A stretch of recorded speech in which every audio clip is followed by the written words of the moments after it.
Hello, everyone.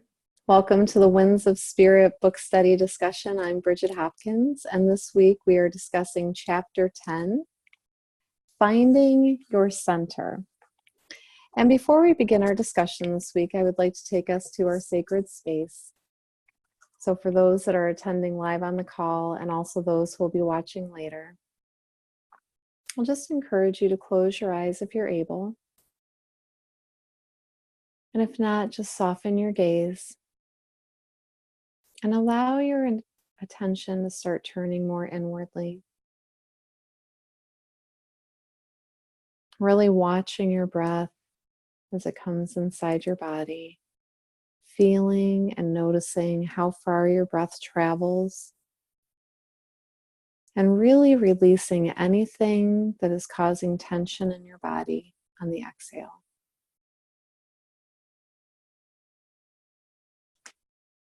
Make any slight adjustments that you need to your posture, wherever you're sitting, standing, or lying down, so that you can feel more ease and effortlessness on your breath, the inhale and the exhale.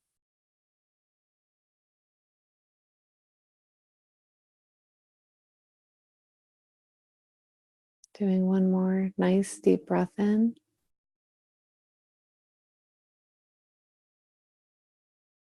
And I'd like you to imagine that we're going into a big field where there's beautiful rocks shaped in a circle, and we walk through a stone archway. And we begin circling by walking into the right and circling around to the left. In the center of our circle is a beautiful fire. And we'll keep gathering for a moment.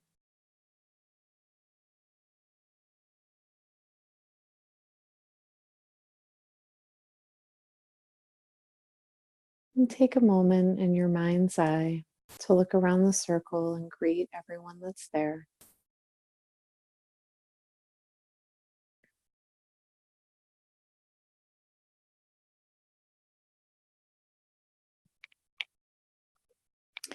And we'll invite a wind to join us.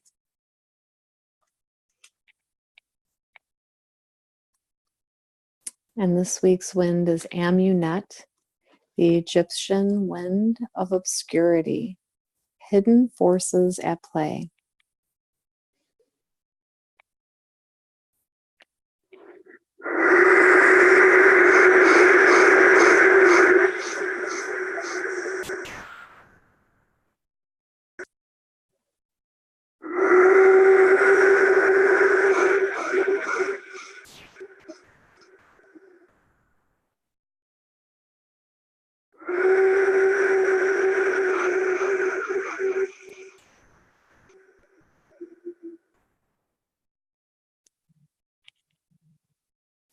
Thank you, Amunet, for joining us. And thank you to all who are in our circle today. And let us stay in this sacred space as we begin our discussion on this week's call for Chapter 10, Finding Your Center. So the very first thing that I would like to note is that there were many, many things in this section that jumped out at me. And as always, I love to encourage those who are on the call to share what stands out for you as well. So the very first thing that I'll speak on is on page 85. Renee was noting her experience as she was going through recovery through AA. And she had noted that prayer is simply a method for organizing requests to spirit. Meditation is the practice of patiently waiting for the answer. And I really enjoyed reading that because it made me wonder, what do we currently have in place within our group? Is there a regular practice that you have of prayer or meditation? Perhaps you have both. And so if you'd like to discuss that for a moment, please go ahead and unmute yourself.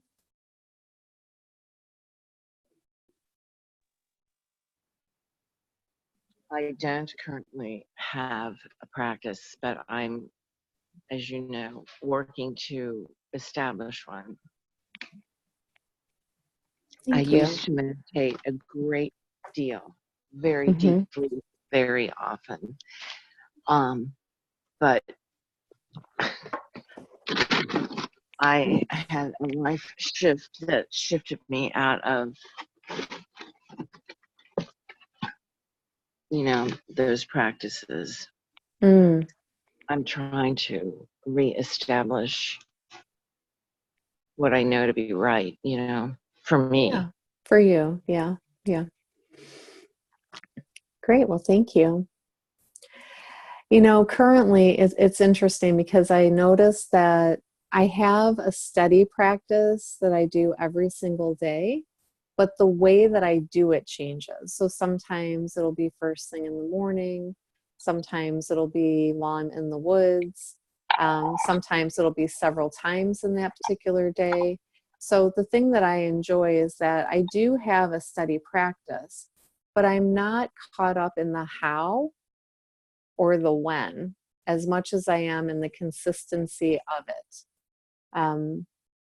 And that's new for me. Like that's like the past 2 years maybe where I'm really noticing that, some days it doesn't work out for me to do it first thing in the morning, or I don't feel as connected to it. And that's what's most important to me, is that I feel really heart-centered and connected and genuine, like it's really coming from that deep, deep place within me.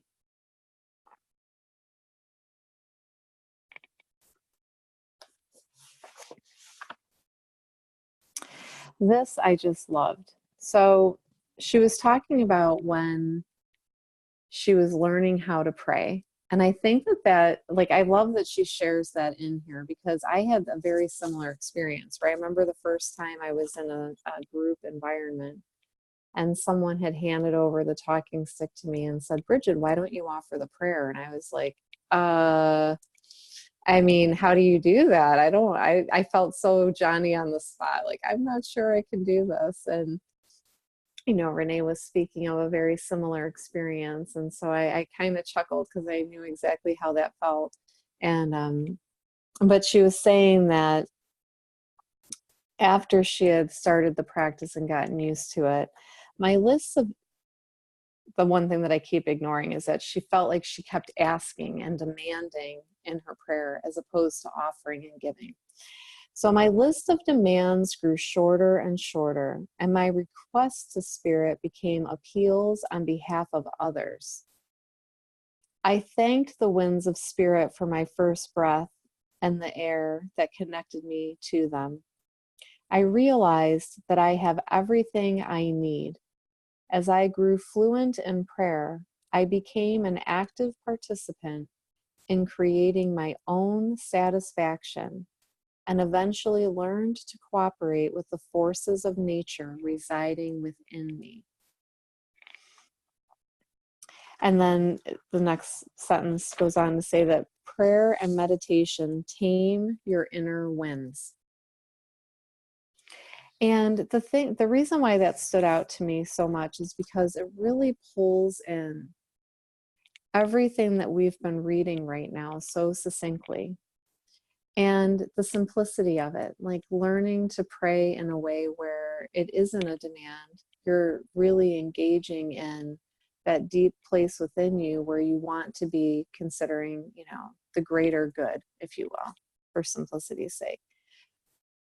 But the dedication that takes to move from the I, Bridget, Bridget, Bridget, me, to we, us, they, everyone, all beings, right?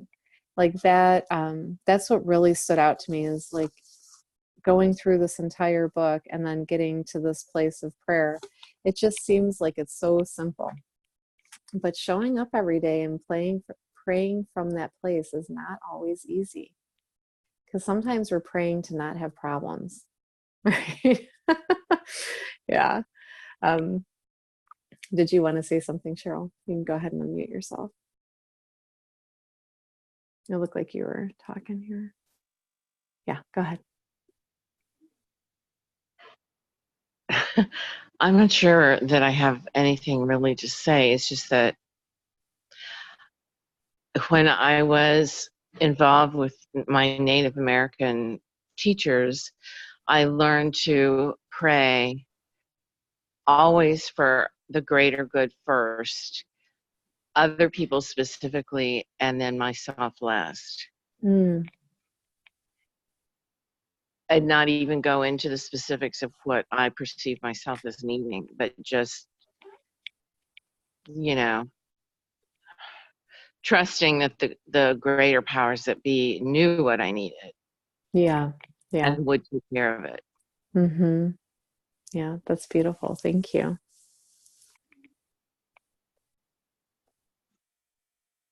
It looked like we had a new attendee, so I'll just go back over. We were on page Thank you. 85. Hi. Good evening. Hello. Welcome. Hi, Jim. So we're on page 85, and I was just speaking about the paragraph where she was saying on the way that she prayed, like how her prayer practice had changed.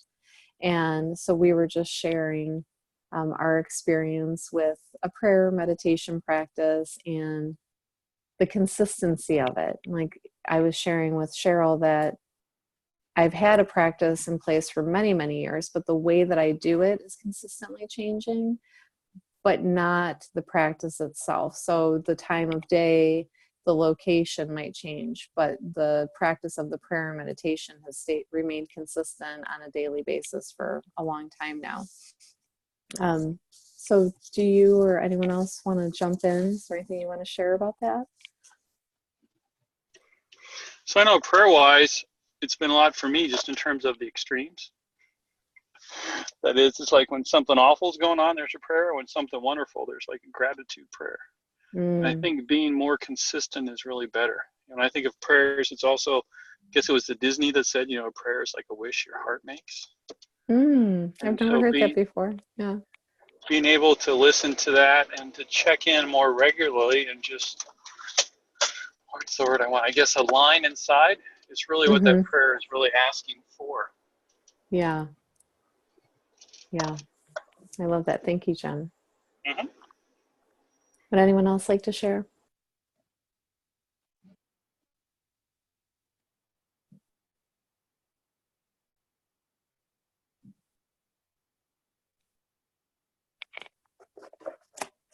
All right. So one of the things I was sharing before that there were a lot of things that I highlighted in this chapter. And, so the practice of building an altar and going to a sacred spot. I've mentioned on here a couple times that I have 2 sacred sites that I've been tending for a while now. I've been visiting one for over 15 years, but purposely tending it for a couple now. And I was just wondering, do you guys have a sacred spot that you go to? My yard. Oh yeah, definitely. Yeah. I'm in the woods. And as far as I'm concerned, this is a slice of heaven. Mm-hmm. There's no noise here. I can't hear neighbors. I can't hear traffic, which is heaven to me because I can't deal with the sounds of the city. Mm-hmm. Yeah, and that So, vibration of it. Yeah. yeah. Mm-hmm. It's like something in me dies if I'm not connected with nature. Mm-hmm. And do you have an altar outside? I do. Cool. It began. It only has a few things on it, but I don't get out there like would be optimal.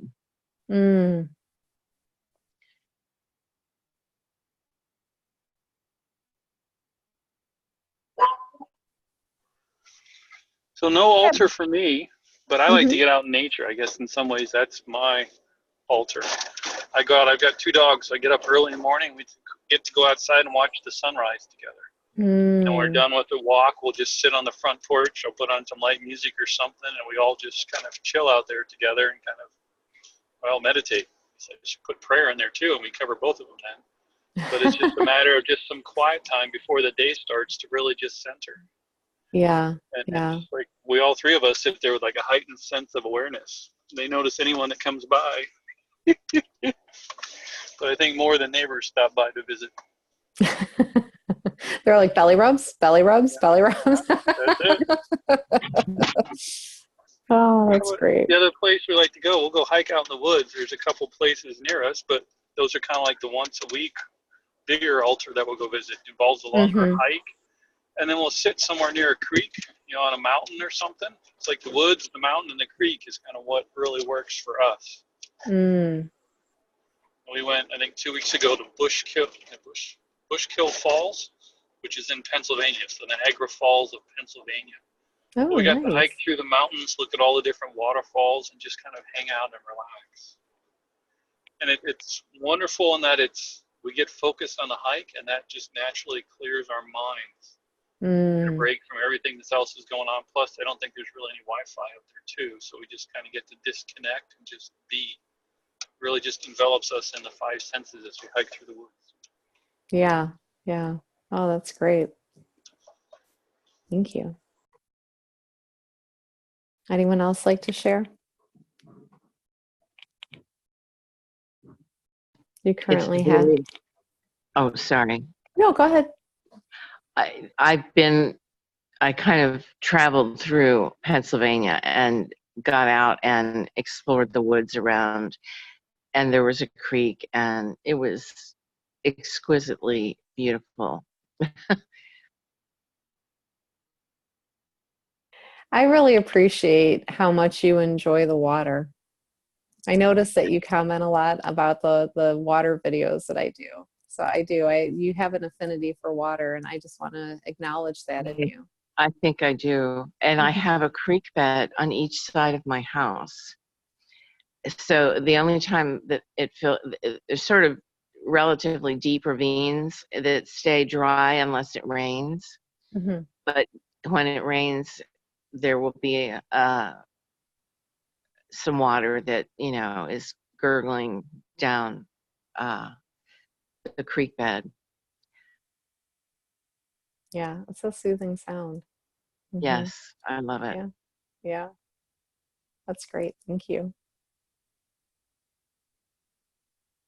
Anyone else want to share? Hi, Carrie. It flipped to you. I don't know if you were going to talk. It's like the camera's forcing you to talk. Get on here now. Yeah. Oh, I just got out of work a little bit late, so I had messaged you. I'd be dropping in a few minutes late. Yeah, I was just thinking about when you're just talking about the water. I keep water on my altar, and it's, sometimes it will just be there until it evaporates, or sometimes I'll leave it there for like a week or whatever, and I use it to water plants with. And so but I always have always water, some kind of elements to do with the elements on my altar. And so I just thought of that with the wind. I'm just settling in, listening to you all and catching up, and unwinding after the busyness of the day. So I'm glad I made it. Yeah, me too. You're already in the sacred circle, so we were calling everybody in. Is there anything from chapter 10 that really stood out to you that you want to share?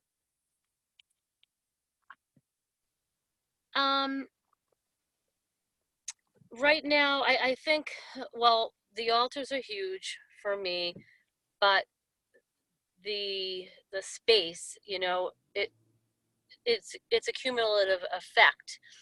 The more time you spend and tend to a space like that, whether it's indoors, outdoors, we put our energy into it, we get back what we put in. And spaces become more powerful or more sacred as we spend time with them. So I think it's, doesn't have to even be every day, but it's easy when the one in my room is like right next to my bed. So I roll out of bed and there it is. I know I'm in the same boat as you. And I was noticing, I remember when, I can't remember when it happened, but I remember the first time that I was invited to create an altar, and it felt like I was taking up so much space in my house, right? I was like, ooh, I don't know if I can really like move all the kids' stuff out of the way, and like, where am I going to put this thing? And so I did. I used my nightstand. And when I was reading this chapter, I looked around my house. I'm like, there are altars everywhere. So I got over taking up space pretty quickly, it just kind of made me laugh. Between my bookshelves and my altar, and same here. Yeah, like, oh, poor family. You guys live here, but you wouldn't know it because it's all my stuff. What are you gonna do? So for those who just joined, I noticed that we had another new person sign on. We were just talking about on page 86 in chapter 10, the section about the altars and visiting sacred spaces. And so if there's anything you want to jump in with and share about that, please feel free. If not, if there's anything from the overall chapter that you wanted to share, feel free to do that as well, because this is a book discussion. This isn't Bridget yapping at you for an hour. So you're always welcome to chime in. I'd like to chime in. Sure. Hi, sorry Deborah. for being late. It's okay. Welcome. Altars. Wow. I started real small. But like you said, you look around and, the fireplace mantle is like definitely an altar. It became one just through the collection of things. And then I have one, another one that's got a good size space to it. I have two outside. I mean, it just, and then really the whole house has become an altar. So I love that, because when I go out to do any kind of ceremony, and I mean, that's like every day, there's some version of it, I ask what wants to go with me, or if I'm traveling, I walk around the house and just ask what wants to go, and whatever has the energy to travel goes with me. And then I create little altars in hotel rooms, in the little house we lived in for 3 months in Crete. I had a little one there, inside and out. I just really love it. It's home to me to have that. And so I carry it with me, no matter if I just have a little room in someone's house. It's, I have things with me. That sacredness is part of life. And so why not represent it in some meaningful way? We did have a really good time a couple years ago. There was a family that my immediate family, my brothers and sisters and parents, we had this best friend family, right? And they had 5 kids and we had 5 kids. And so we did a lot of things together. So a couple of years ago, we all got together at my brother's house. He has a small ranch and the room for us. So, and we did a Day of the Dead and brought all pictures of all of our ancestors. And I got some materials, and then we would walk around the land and pick up things, and people would create little artistic things out of colored beans or whatever. And then we brought, of course, the photos of all those that we had grown up with. And so it was so meaningful. I was surprised to find out that none of them had done a Day of the Dead altar before. I'm from Mexican descent. I was like, what is this, people? You know, why not? But we weren't brought up with that. It's interesting. When I was born, you know, you just didn't speak Spanish and you didn't use the customs. It was not the proper American thing to do. So that's kind of understandable, but we had such a good time because they all participated. So thanks. That's really great. Thank you. I love that. And, you know, it's funny because, you know, my husband's family, they came from the Ukraine.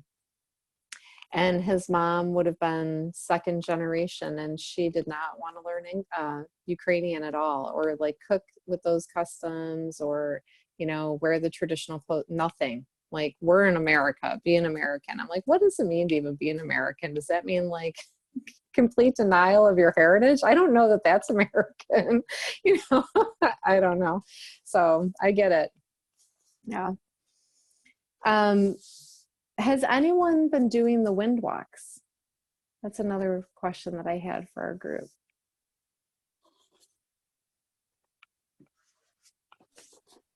Yes, I'm going on one immediately when I get home. Awesome. Yeah. What have you noticed from that? Oops, sorry, you just went on mute. What have you noticed from that practice, Carrie? It's like a reset button sometimes, and that's what I need right now. Mm-hmm. Yeah, it's just like a clean slate, and I noticed since I've connected to the wind that, you know, because walks are always great and you always connect with nature, but when you intentionally focus on the wind, you just notice things you would not notice. You notice movement that you wouldn't notice, or stillness. Yeah. Yeah, stillness. That really speaks to me. You know, the other day the winds were whipping, and I did a couple videos. I couldn't stop photographing it and videotaping it because it was just magical. But what I kept noticing was the stillness between the waves of wind. Like, everything would kick up and blow around and rustle and move, and then it was like complete silence and nothing was moving. And I was like, oh my God, this is so majestic to be in that in-between state of, like, you know, riotous action and then nothing. And the stillness was just so striking to me. I loved it. Yeah. Go ahead. Were you going to say something?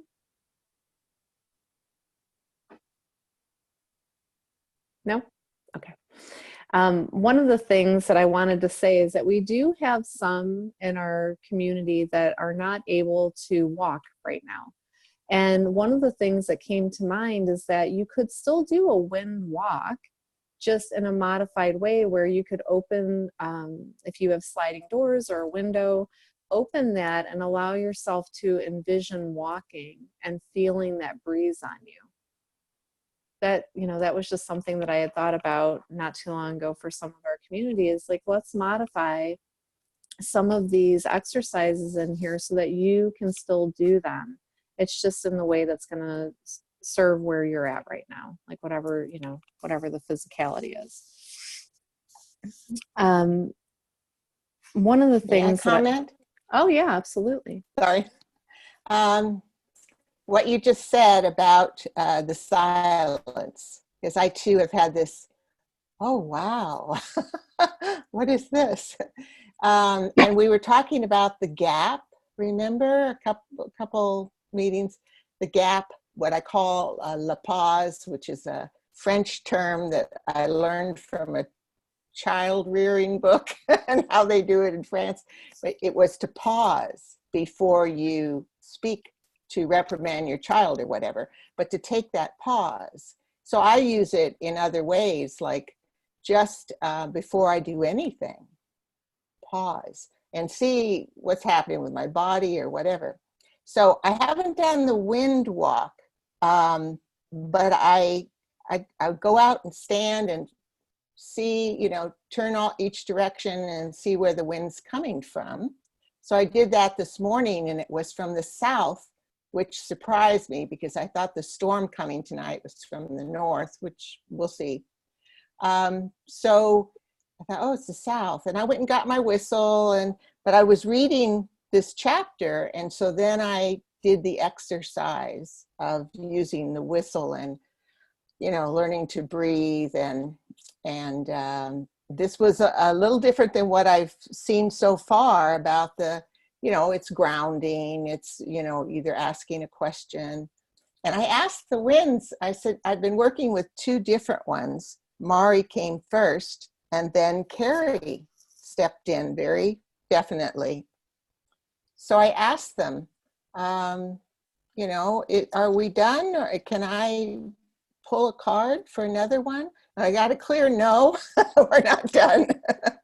So I ended up reading the south wind for each of them, and it was right on. Both of them were.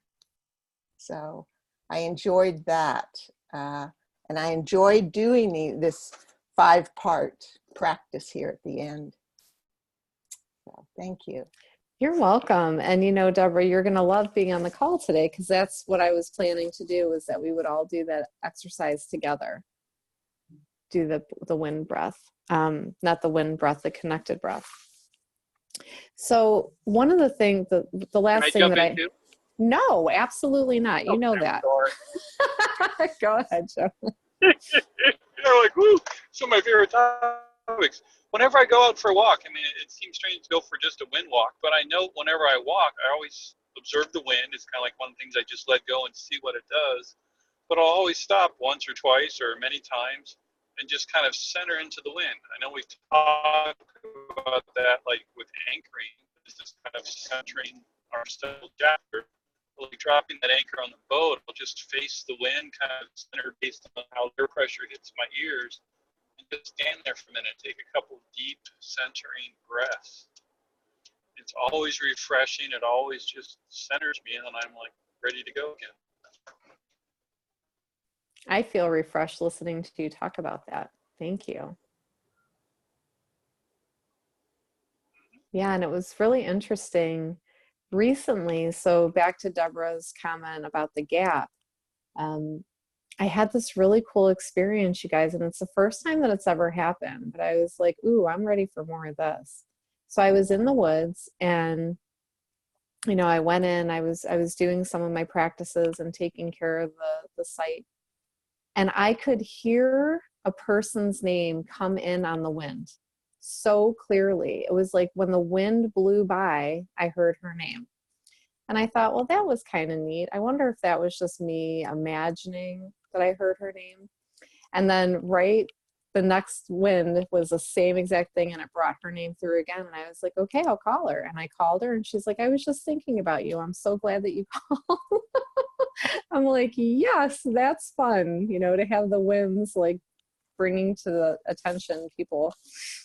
I haven't had that before, so that was pretty cool. And I think that we kind of touched on this already, but I love how she says in the section about clearing your consciousness, momentary emptiness allows your mind and heart to open up to guidance and clear direction.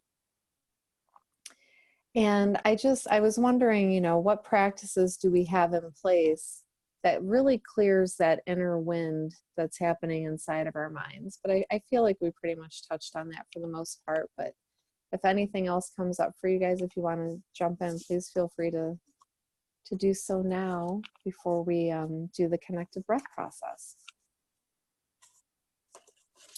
What I found for this work with the gap, the pause, or the in between the drum beat, which I really love, and its ability to clear our consciousness, is that it's very simple when you get down to it. You take a very conscious breath, like we learn in this breath walk, or whatever it is towards the end here, the breath meditation. I can now just take a breath and just clear whatever even aches and pains, you know, muscles can relax. And then it clears my head so I can respond better to whatever's happening. But it really boils down to the breath. And I've learned this over the last dozen years or so and practiced it in many ways. And I've had certain animals that respond that respond to me as well, or I respond to them. One is a hawk. And today I realized as I was doing my wind work outside, I remember to thank Hawk for introducing me to wind, which it was several years ago, and Hawk was flying above and teaching me how to have an expansive view, or to get down close and get that mouse, you know, to have a close in view. So that's what I was focused on. But Hawk has stayed with me almost daily for many years now. And so not only the call of the hawk, the voice of the hawk, which is also breath, but the wings and the flutter. One time I was meditating at the base of an old oak tree in our cemetery, and I was in a lot of pain. Oh, I know what it was. My heart was fluttering, acting weird. And so I was sitting there meditating. It's just a really great spot. And hawk flew into the tree above me and fluttered its wings. And from then on, I could, if my heart does this palpitating, I can meditate, tie into the fluttering of the hawk, and it calms down. So anyway, I think I got carried away. That's an awesome story. Thank you. Yeah, I was like, you could keep going. That's beautiful. I love it. And, you know, Deborah, it reminds me just the other day when I was doing those videos with the wind and really watching, like just observing and being with, you know, each moment.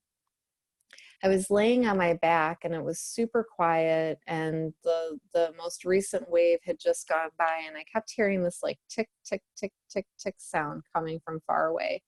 And I wasn't used to hearing it. And I thought, I wonder what's making that noise. And then whew, hawk went by, and she just flew so fast. She had her wings tucked, and I mean, she was cruising through the forest. And I just thought, like, how can something fly that gracefully, that quickly through trees? Like, it just, I couldn't even believe it. And she was like tapping with her beak to call her partner, because soon, you know, or it could have been a juvenile, came and met her. So it was really, or him, I don't know. It was really, really interesting. But thank you for reminding me. It was a beautiful moment to watch and just experience. And it was because I was being with the winds, you know, and it's like they're beautiful gifts that come in on the winds, you know. So who's ready to do connected breath process? Me? Anyone else? You guys in a good spot where you can really join in on this? Still driving, but I'll do what I can. Okay. Everyone else good? So what we can do if you're driving, and I think Carrie's still driving, yeah, let's just, you know, just hearing the process, it'll help the next time you go to do it. So we'll just leave it with that. I am going to turn off my video because I'm actually going to be standing up to do this. And I don't think that you want to stare at my midsection while I do that. So I'm here with you guys. I'm just turning off my video. Okay. So the connected breath process begins on page 90, and I'm going to read it verbatim from the book. Many of the processes in this section build upon this exercise of connected wind breathing. If you have a wind whistle or a whistling vessel, please use it for this exercise to enhance your experience. If you do not have a whistle, you can also cup your hands together and create a little, you know, if you want to put your hands together, like crossing your hands, like cupping them, and blow through it. like that. Or you can wrap your thumbs and then make another cupping shape and try that. Could use a tube from paper towel or toilet paper. Don't allow not having a whistle to deter you from this process, is what I'm encouraging. And if you're not able to stand, you can do this process. You know, it might be most easy to visualize if you're lying down. But what you want to do is have your feet shoulder width apart, okay? So step one is that we would ideally be outside with our backs to the wind, because trying to do wind breathing with the wind blowing in our face, it adds complexity that's unnecessary. So balance your body by spreading your feet about shoulder width apart and bend your knees slightly. Close your eyes. Please don't do that if you're driving. Visualize your diaphragm extending downward as you inhale the winds of love through your nose. Air moves naturally into the low pressure zone, where more space is available. Shallow breathing goes against nature, which seeks to expand your oxygen intake. Step two, close your eyes. As you inhale, you are catching but not forcing wind into your lungs. Place your hands on your abdomen. Feel it rise and fall as you inhale and exhale. Draw this breath slowly into your abdomen, about 4 fingers below your navel, toward the back, near the base of your spine. Hold this life force energy as you slowly count to 10.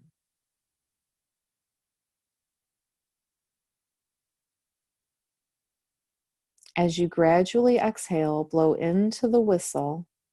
Imagine the steady wind created by your breath moving into the earth, grounding you as you connect with the pull of magnetic north.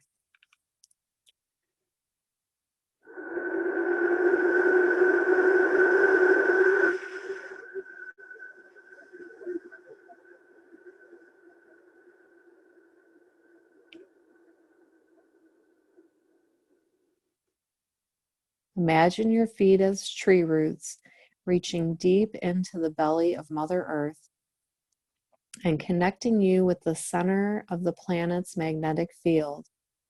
Allow the magnetic energy to rise up through the roots of your body and enter your spine, which is the center pin of the awakening compass in your physical body. Allow the energy to vibrate throughout your core. This energy will bring your body into complete alignment with the natural pulse of the earth.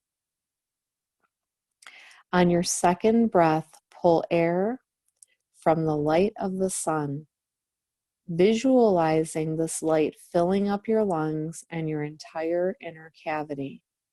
Hold this light as you slowly count to 10. As you gradually exhale, blow into the whistle. Imagine the steady wind created by your breath rising into the atmosphere, connecting you to everything that moves and flows in the universe.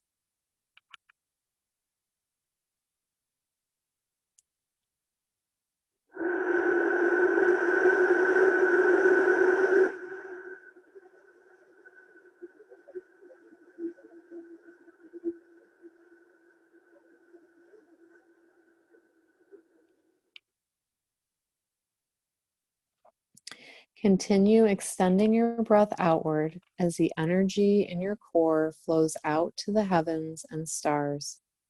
As you exhale, visualize your breath as a wind that releases negative emotions, blockages, and unwanted thoughts. Some people experience physical sensations when they anchor. Others see colors and hear sounds. Over time, your perceptions will evolve.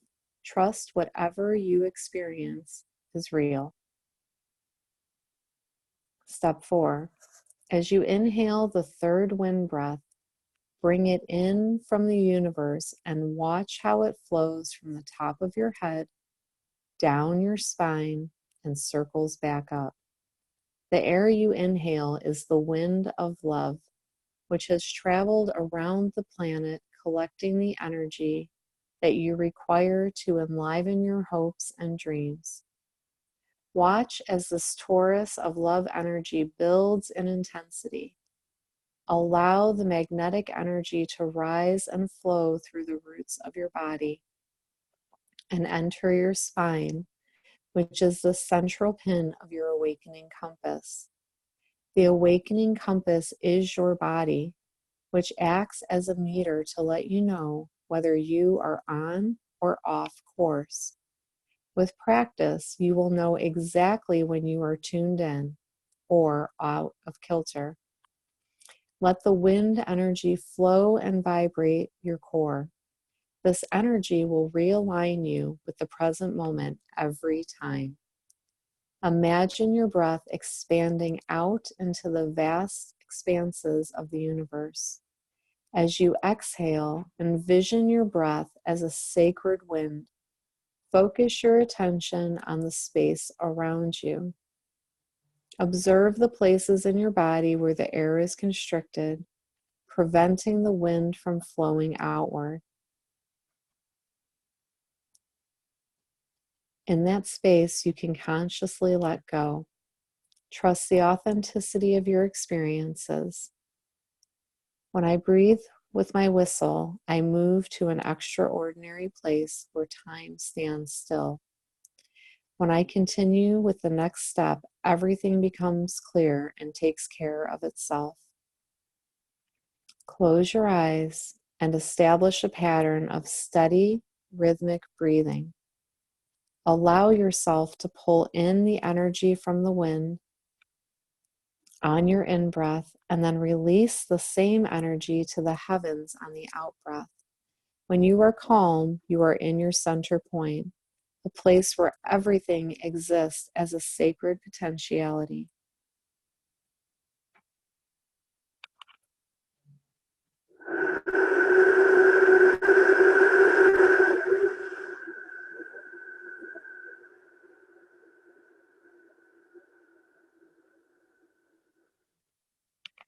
Step 5. When you feel complete, slowly open your eyes, move your body, and spend a minute contemplating what you have just experienced. With practice, you will become increasingly aware of the power of nature. You will realize that your participation is complementary, and cooperation with the winds of spirit is essential if you wish to achieve joy, peace, and prosperity as you navigate through life. Conscious breathing calms the inner winds. The quest to find peace in your heart will grow stronger as you begin to utilize the powerful tools of the wind work. Prayer and wind breath are joyful preparations for the meditative exercises in this book, including the weather vane process, the wind bath, wind knots, commanding an inner wind, removing resistance to change, and preparing the wind flags. Welcome back, everybody.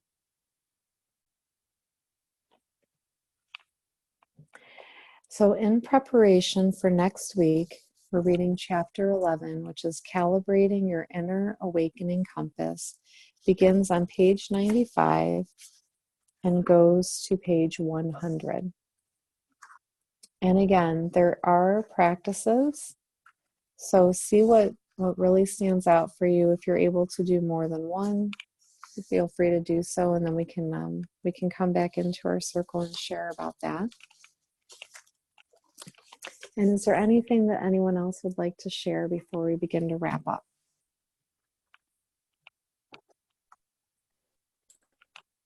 I have something. Yeah.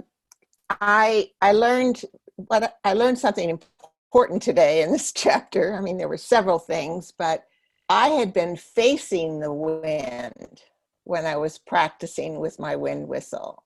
And now I know it needs to be at the back. So that made a big difference in the quality of the whistle.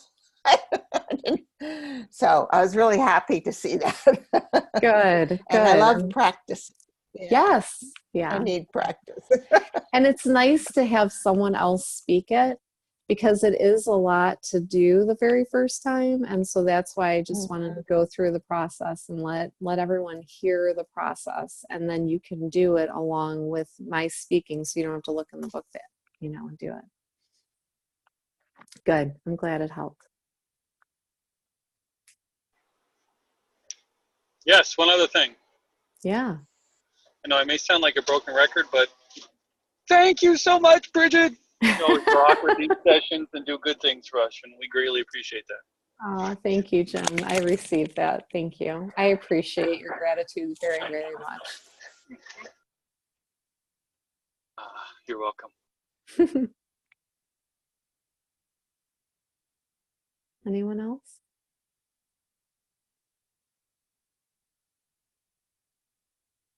All right. Well, let's go ahead and just take a moment to begin to slowly disband from our sacred space.